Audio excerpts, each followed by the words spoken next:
د کسات همی پکروان آزادی ده هم و دخول دقیقه که ریز گرفتنی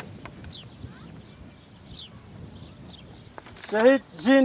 جانن بمیرنن جبرا گشتی و توایا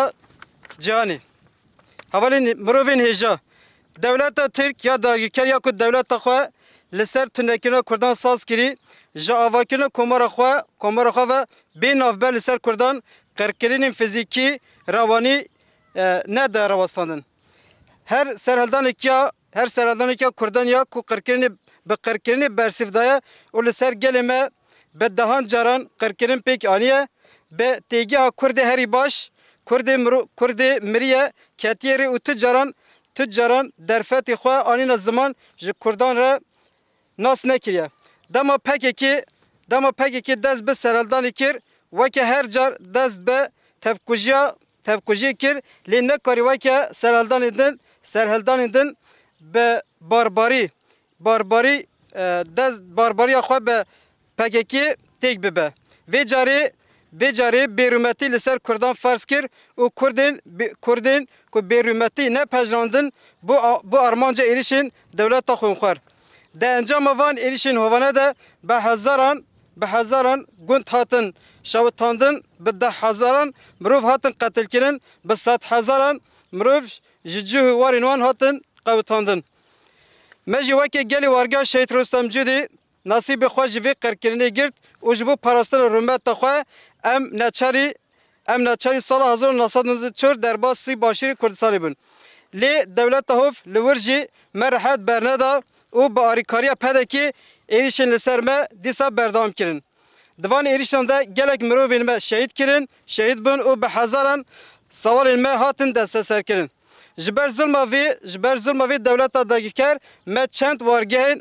wargeh guhertin û em neçarman derbasî bin desthilatdariya rejima Sadam bibin her çi qas çend salan rejima Sadam em ji êrişên vê dewleta dagîker parasê bin jî lê piştî têkçûna Sadam carekê din rêbazên cuda êrişên xwe li ser me domandin cana biriya Daişê cana jî biriya pedekê êrişên xwe li ser me dane meşandin piştî şikandal Daişê û şûnde pedekê vê carî dîktatoriya Tirk li ber çavê tevayê cihanê bi firokeyên cengî êrişî wargeha me dike û di van êrişan de bi dehan mirovên me yên bêgune şehîd bûn û çend malên me di bin bombabarana firokiyan de hatin helweşandin li hember van êrişên hovane tevaya cihanê ji ber berjemendiyên xwe yên bazirganî bêdeng bûn ji xwe ev êrişên dirindane de bi erêkirina hinek dewletan hatin pêkanîn û tên pêkanîn jî em weke qada perwerdiya wargeha Şehîd Rostem Cûdî Mexmûrê ku êrişa 5 Hezîran 2021 de bawayekî vekilî bûn armanca vê êrişê banî tevayî mirovahiyê dikin bila bêdengiya xwe xirab bikin û ji vê hovîtiyê re bijin bes e êrişa ku pêk hatî tenê bi 4-5 metran ji dibistanên me dûr bûn ger dibistanên me ne di batlaneyê de bana wê jiyana bi sadan xwendekar û mamostayên me wê ketiba bin metirsiyê û rewşên nexweştir wê derketiban beramberî vêne me parêzvanên mafên mirovan jî di wezaretên perwerdiş şermezarî li ser van êrişan nekirine bêdengiya vê piştgirîdayîna êriş û gefên Erdoğan'ın divê ev bêdengî demildest bê xirakirin û dengê xwe bikin yek li wargeha me ya penaberan dîsa em banê hemû Kurdan dikin bila li hemberî vê hovîtiyê me bi tenê nehêlin em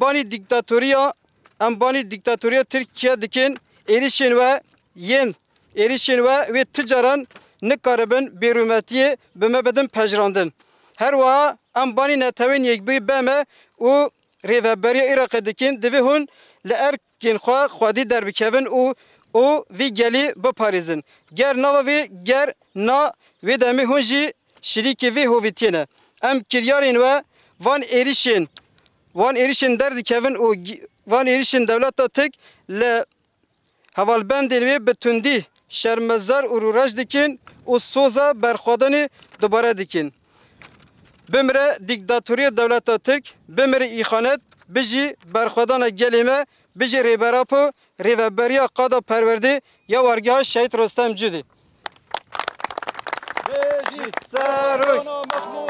bêjî berxwedana Maxmûrê, bêjî berxwedana Maxmûrê. Bê serok jiyan nabe, bê serok jiyan nabe, bê serok jiyan nabe.